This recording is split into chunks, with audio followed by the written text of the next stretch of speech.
Let's keep with the trend of learning how to EQ. We're going to look at two different modes um, of EQing that you might not know about.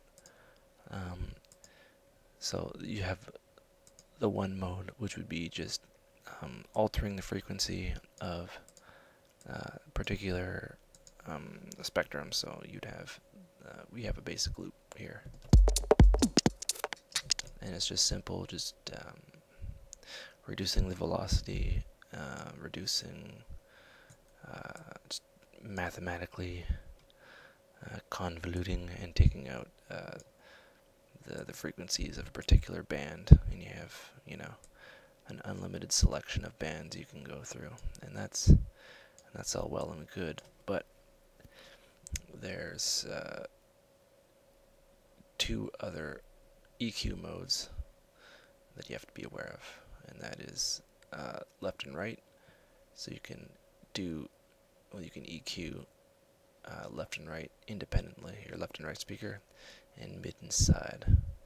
So for the sake of ease, we'll go left and right first. So basically, in Ableton, which is the EQ we're using, you select left and right, and you can select left and right respectively. And basically, this is taking a signal, splitting it the left and right. They go to a different EQ, and then they come back together. So think of it that way, kind of. Yeah. So think of if you have your mixer, you have the red RCA composite going into one channel, and the white going into the other channel, and you can EQ it separately, and then they just kind of converge into the master. I don't know. I'll stop talking. So we have a loop here. And you'll notice that on the left there's a percussion-y bit that has a low end, and say you want to take that out.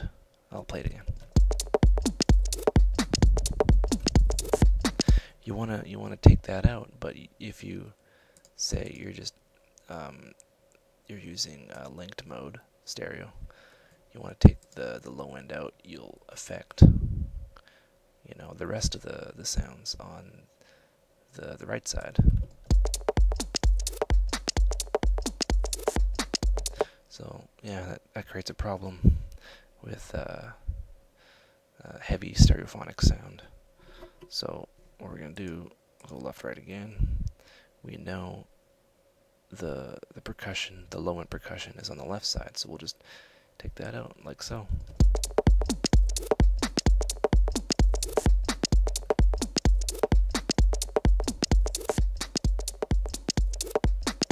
It's really easy to make it sound unnatural, but yeah, we effectively took out the low end,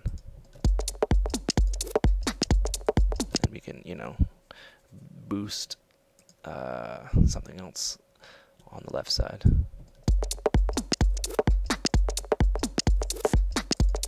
Just to kind of give it more of a different kind of stereo image. We'll boost on the right side just to compensate.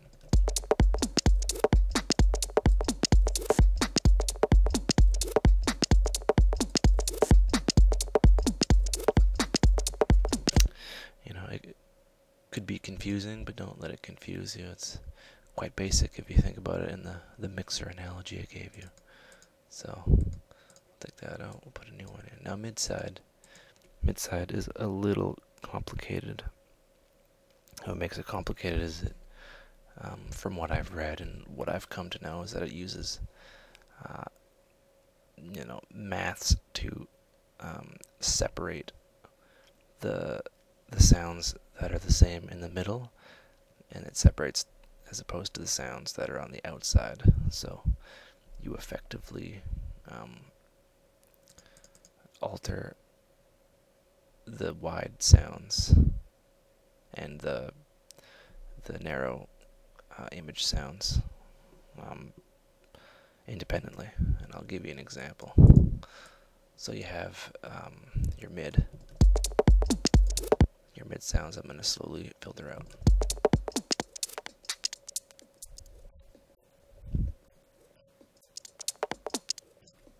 You can hear, if you have headphones or you have your monitors, you'll hear that it's very wide and it sounds like the phase is inverted. What it did is it pushed out the wide sounds, and it sounds kind of weird. It sounds kind of like you're underwater. Now I'll switch to side mode. I'll just filter sweep the outside sounds. I'll filter those out.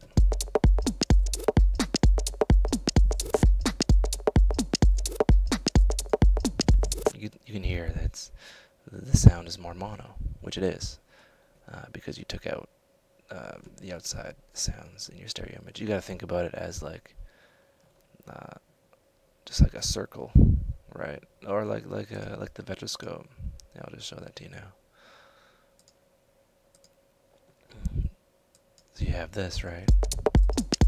Oh, I might want to turn it on.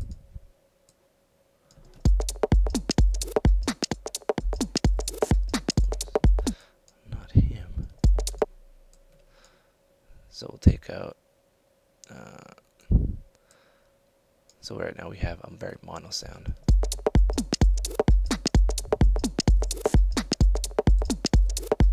Right, and we'll take out the middle sounds.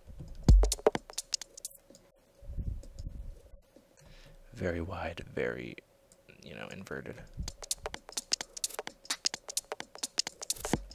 And it creates it's a interesting effect. But how you would use it, say, if you had like a lead and you want it to be more wide, you'd want to, boost the wide characteristics of the sound, like so.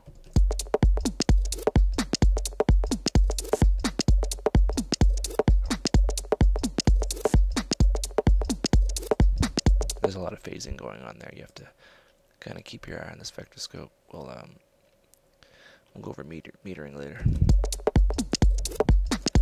Or say, like for this sound, you would feel with the rest of your track, you'd want to kind of narrow the stereo image before you bus it, and then you'd bus it, and then widen all your sounds together instead of having this sound and something else, then widening it, and then having this sound too wide, if that makes any sense. So you'd want to reduce it slightly.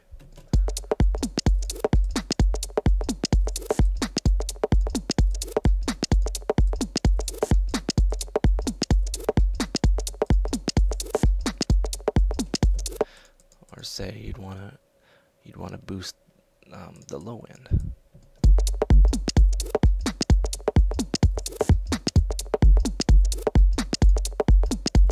You wouldn't want to boost the low end of, the side, because that would create some sort of phasing kind of issue. You don't want the low end to be wide. That's a rule. You want to narrow low end in terms of mono, and you want a wider high end. That's kind of the trend. You don't want to kick that phases. You want to kick that's right in the middle, and we'll be going over that later. So basically, yeah, that's left, right, and mid side.